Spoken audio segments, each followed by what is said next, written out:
নমস্কার বন্ধুরা, আজকে নতুন একটি রেসিপি নিয়ে হাজির হয়েছি তোমাদের মাঝে। আমি সিন্ধু, করুণাময়ী সিন্ধু রান্নাঘর থেকে তোমাদের সবাইকে স্বাগত। আজকে আমি পায়েস রান্না করব, তো স্পেশাল পায়েস। এই পায়েস অনেকভাবে রান্না করেছো বা দেখেছো, তবে আনকমন একটা পায়েসের রেসিপি তোমাদের মাঝে কিন্তু আমি শেয়ার করতে যাচ্ছি। যারা যে যেখান থেকে ভিডিওটা দেখছো, আশা করি একটা লাইক দিয়ে ভিডিওটা দেখা শুরু করো, এবং যারা এখন পর্যন্ত আমার চ্যানেল সাবস্ক্রাইব করোনি, প্লিজ সাবস্ক্রাইব করে দিও নতুন নতুন আনকমন রেসিপি পাওয়ার জন্য। যারা সাবস্ক্রাইব করেছো, থ্যাংক ইউ সো মাচ। আমি এখানে 1 লিটার দুধ নিয়েছি। এটা ভালোভাবে ঘন করে জাল দিয়ে নিব। তারপরে আমি পরিমাণ মতো চাউল দিয়ে দিব। তবে এই পায়েসটা রান্না করতে করতে আমার একটা গল্পের কথা খুব মনে পড়ে গেল বন্ধুরা। আশা করি তোমাদের গল্পটা ভালো লাগবে। জামাই গিয়েছে শ্বশুর বাড়িতে, শাশুড়ি মা পায়েস দিচ্ছে জামাইকে খাওয়াবে বলে।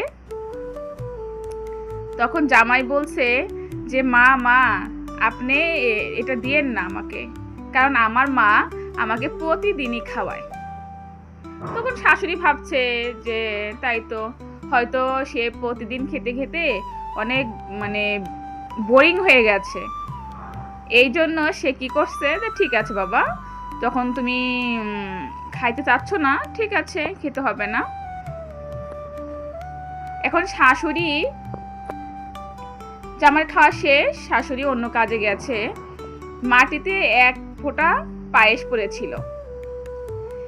এখন বলতেছে, ওই জামাই মনে মনে ভাবতেছে যে আমার মা রান্না করে কিন্তু এত সুন্দর কালার তো হয় না, এবার শাশুড়ি মা রান্না করলো, এত সুন্দর কালার হলো।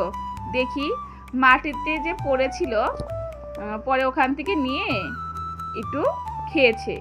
খেয়ে দেখে যে খুব অমৃত স্বাদ। আসলে কি, ও ফেনা ভাত, ও জামাইয়ের মা ফেনা ভাত রান্না করেছে, হয়তো সকালে সকালে খেয়েছে, কিন্তু পায়েস তো রান্না করেনি। আর জামাই ভেবেছে যে ফেনা ভাতই, কিন্তু পায়েস তো নয়। তাই ভেবে শাশুড়ি রেখেছে পাতিলে পায়েস। জামাই কি করেছে জানো? জামাই পায়েস সবটুকু খেয়ে নিয়েছে, প্লাস আশপাশে কিন্তু অনেক পায়েস রান্না করলে অনেক চাচি থাকে, সে কি করছে, ওই চাচি খাওয়ার জন্য মুখটাই ঢুকিয়ে দিয়েছে পাতিলের মধ্যে। এখন শব্দ হচ্ছে, এখন শাশুড়ি মা এসে দেখে জামাইয়ের এই অবস্থা। আজকে পায়েস রান্না করতে করতে আমার এই গল্প কথা মনে পড়লো, তাই গল্পটা তোমাদের মাঝে শেয়ার করলাম। স্পেশাল খেজুরের গুড়ের পায়েস খেতে কার কার ভালো লাগে অবশ্যই কমেন্টস করে জানিও। আর এটা কিন্তু খেজুরের রস থেকে তৈরি। আমি কিন্তু আগেই তোমাদের একটা ভিডিওতে দেখিয়েছিলাম, দেখো তৈরি হয়ে গেল পায়েস। তোমরা যদি এরকমভাবে সুন্দর করে রান্না করতে চাও, টিপসগুলো ফলো করো। Thank you so much.